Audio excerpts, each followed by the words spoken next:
The wind howls over the desolate rocks of St. Helena. It is 1821. In a damp, rat-infested room, a man lies dying. His stomach is consumed by cancer. His empire consumed by history. But close your eyes, and the silence of this island breaks. Do you hear it? The thunder of 2,000 cannons. The screaming of horses at Austerlitz. The rhythmic march of the Grande Armée crushing the snows of Russia. This dying man is not French by blood. He was born an Italian nobleman, an outsider, a Corsican ogre. Yet he seized the throat of the French Revolution and crowned himself the modern Caesar. He redrew the map of the world with a sword dipped in blood. He gave France a code of laws, but he paid for it with 3 million corpses. His ambition was a fire that warmed a nation before it burned down a continent. How does a boy who cannot even speak the language of his soldiers rise to command them into the mouth of hell? The story of Napoleon Bonaparte is not a fairy tale of glory. It is a psychological autopsy of the ego that devoured Europe. The year is 1779. We are far from the golden palaces of Versailles. We are in the biting cold of Brienne-le-Château, a bleak military academy in northern France. In a courtyard of gray stone, a 9-year-old boy stands alone. He is small, scrawny, and his skin is darkened by the Mediterranean sun. He is surrounded by the sons of French dukes and marquises, boys with powdered wigs and soft hands. They circle him. They mock him, not for his height, but for his voice. When the young Napoleon opens his mouth, France does not come out. A guttural, harsh dialect of Italian Corsican spills forth. He struggles with the vowels. He chokes on the grammar. He is Napoleon Bonaparte, a foreigner from a wild island that France has only just conquered. To these aristocratic bullies, he is a savage. They twist his name, calling him La Pile au Nez, the straw nose. This moment defines the psychological engine of the future emperor. He is isolated. He is poor. He is the other. A normal child might retreat into silence. Napoleon attacks. He realizes that if he cannot speak better than them, he must think faster than them. He retreats into the library, burying his humiliation in books. He devours Plutarch, Caesar, and Alexander the Great. While the French boys play games, the Corsican outcast studies geometry and ballistics. He discovers a weapon sharper than any sword. Mathematics. Math has no accent. Math does not care about your lineage. In the logic of numbers, he finds a world he can control perfectly. But the language remains his barrier. He writes letters home to his mother, Laetitia, the only woman he truly respects, confessing his misery. He practices French furiously, not out of love for the language, but out of a desperate need to weaponize it. He learns to speak not with the flowery poetry of the court, but with the sharp, explosive brevity of a soldier. He strips the language down to its bones. This is the birth of the Napoleonic complex. It is not about height, it is about a crushing sense of social inferiority turned into aggressive ambition. He looks at the French aristocracy and sees weakness draped in silk. He looks in the mirror and sees destiny wrapped in a rough gray coat. By the time he leaves Brienne at 15 to attend the École Militaire in Paris, the accent is still there. It will never truly leave him. But the eyes have changed. They are cold, gray, and calculating. He has learned a vital lesson. To command the French, he must first conquer their language. And once he conquers their language, he will use it to order them to their deaths. The foreigner is ready to take the stage. Paris is burning. The year is 1789, and the French Revolution has exploded.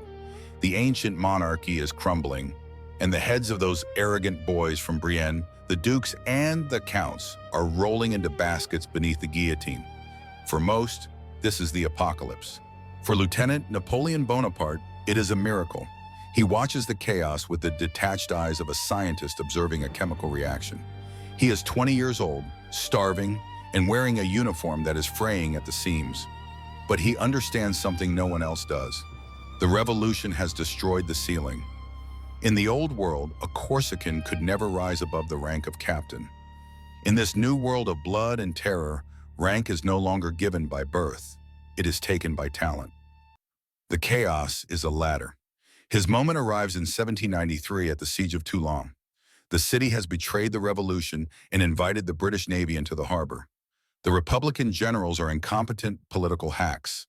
Napoleon arrives not as a commander, but as a lowly artillery captain. He looks at the map and sees what others miss. He ignores the city.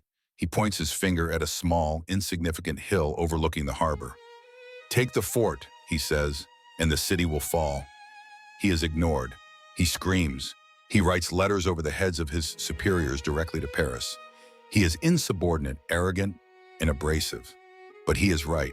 When they finally give him the cannons, he calculates the trajectories with the obsession of that boy in the Brienne library. He stands in the mud, personally loading the guns, his uniform stained with grease and powder. When a shell lands near him, killing his gunners, he does not flinch.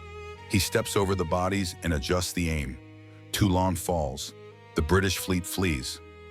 Overnight, the captain becomes a general. He is 24 years old, but the true test of his Machiavellian soul comes 2 years later, in October 1795. The streets of Paris are filled with a royalist mob, 30,000 strong, marching to destroy the new government. The politicians are terrified. They call for the little Corsican general. Napoleon does not hesitate. He does not negotiate. He places cannons, weapons of war meant for open battlefields, right in the center of the Paris streets.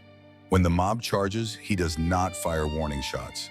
He fires grape shot, bags of metal balls that turn cannons into giant shotguns. He shreds the crowd. French citizens are blown apart on the steps of the Church of Saint-Roch. The blood runs into the gutters. He clears the streets, not with charisma, but with brutal mathematical efficiency. He saves the Republic, but he does it by slaughtering the people. The politicians cheer. They call him General Vendémiaire. They think they have found a useful tool, a sword they can use to protect their corruption. They are wrong. They haven't hired a bodyguard. They have invited a wolf into the sheep pen. Napoleon looks at the government of France and sees the same thing he saw at Toulon: incompetence waiting to be conquered. The latter is almost complete. Before he conquers Europe, he must conquer a woman. In 1796, Napoleon marries Josephine de Beauharnais. She is older, elegant, and deeply in debt. To her, he is a frantic little general who offers security. To him, she is the embodiment of the French aristocracy he has always envied. He worships her. He changes her name to Josephine because he dislikes her birth name, Rose. Even in love, he must control the narrative. 2 days after the wedding, he leaves for Italy to command a ragged army of ghosts. The French army of Italy is a joke: starving, shoeless men armed with rusty muskets. Napoleon stands before them. He does not speak of liberty or the Republic. He speaks to their greed. "Soldiers," he cries, "you are naked, ill-fed. I will lead you into the most fertile plains in the world. Rich provinces, great cities will be in your power." He turns patriots into marauders. Then he moves. He rewrites the laws of warfare. The Austrian generals fight by the old rules: slow, polite, predictable. Napoleon fights like a boxer in a bar brawl. He marches at night, attacks in the rain, and strikes from the rear. In 1 year, he wins 18 battles. He captures 150,000 prisoners. He sends millions of francs in stolen gold back to Paris to save the government from bankruptcy. But his greatest weapon is not the bayonet. It is the printing press. Napoleon understands that power resides in perception. He creates his own newspapers, Le Courrier de l'Armée d'Italie. He writes the articles himself. In these pages, he is not just a general, he is a demigod. Bonaparte flies like lightning and strikes like a thunderbolt. He writes in the third person. He is crafting the Napoleon myth in real time. He realizes that if he controls the language, he controls the truth. He is becoming a brand. Yet, while he conquers Italy, his heart is being shattered. He writes thousands of desperate, burning letters to Josephine. "I wake filled with thoughts of you, sweet and incomparable Josephine." She does not reply. She is in Paris, sleeping with a handsome hussar named Hippolyte Charles. She reads Napoleon's letters to her friends and laughs at his intensity. When the news of her affair reaches him on the battlefield, the conqueror of Lodi collapses. He screams. He kicks the furniture. The man who dictates terms to kings cannot command his own wife's loyalty. This betrayal breaks something inside him. The romantic idealist dies. The cynical tyrant is born. He decides that if he cannot be loved, he will be great. He looks east. In 1798, he invades Egypt. It is a military disaster disguised as a scientific expedition. He brings 160 scholars to study the pyramids, but he marches his soldiers into the desert heat until they commit suicide from thirst. He slaughters prisoners at Jaffa. He abandons his plague-ridden army to sneak back to France. But his newspapers tell a different story. To the French public, he returns not as a deserter, but as the exotic hero of the Orient. He has mastered the art of lying on a monumental scale. The stage is set for the coup. The mask of the Republican general falls away. On December 2nd, 1804, inside the freezing, candlelit cavern of Notre Dame Cathedral, Napoleon reveals his true face. He is 35 years old. He is about to become the Emperor of the French. The Pope is there holding the crown, ready to perform the ancient ritual of divine right. But Napoleon breaks the script. In a moment of supreme arrogance that silences the world, he reaches out, takes the crown from the Pope's trembling hands, and places it on his own head. The message is brutal. I found this crown in the gutter, and I picked it up with my sword. He owes nothing to God. He owes nothing to the people. He is a self-made deity. In Venice, Beethoven hears the news and then furiously scratches Napoleon's name off the title page of his Eroica Symphony, tearing the paper in his rage. The hero has become a tyrant. The revolution is dead. Long live the empire. But a crown is just metal without blood to polish it. Exactly 1 year later, on December 2nd, 1805, Napoleon stands on a misty hilltop in Moravia. Below him lies the village of Austerlitz. Facing him are the combined armies of Russia and Austria. The emperors of the old world have come to crush the upstart. This is his masterpiece. He is outnumbered. He is far from home. A lesser man would retreat. Napoleon does the opposite. He feigns weakness. He abandons the high ground, the Pratzen Heights, intentionally leaving the key strategic position empty.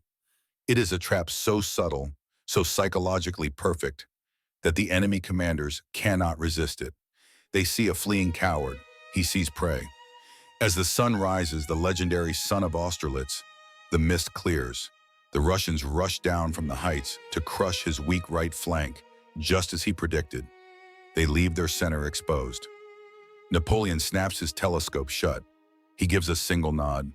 Marshal Soult's corps, hidden in the fog, smashes into the center of the Allied line like a sledgehammer. The battle turns into a slaughter. The Russians panic. They flee across the frozen Satchen ponds. Napoleon watches from the heights. He orders his artillery to lower their aim, not at the soldiers, but at the ice beneath their feet. The cannonballs shatter the frozen lake. Thousands of men scream as the black water swallows them whole. The horses struggle, their eyes wide with terror, before slipping under the ice. Napoleon watches it all without a flicker of emotion. To him, this is not a tragedy. It is an equation resolving itself. By sunset, the Holy Roman Empire is effectively dead. Napoleon is the master of Europe. He writes to Josephine, "I have beaten the Russian and Austrian army, commanded by the two emperors. I am a little tired." He is at the summit of human power. But in the silence of the battlefield, amidst the groans of the dying, a dangerous delusion takes root. He begins to believe his own propaganda. He believes he is invincible, and that belief is the first step toward the abyss. Gravity eventually claims everything that rises. By 1812, Napoleon is no longer fighting armies. He is fighting geography. He is fighting reality. He assembles the largest army the world has ever seen, 600,000 men from every corner of his empire. He marches them into the vast, swallowing emptiness of Russia.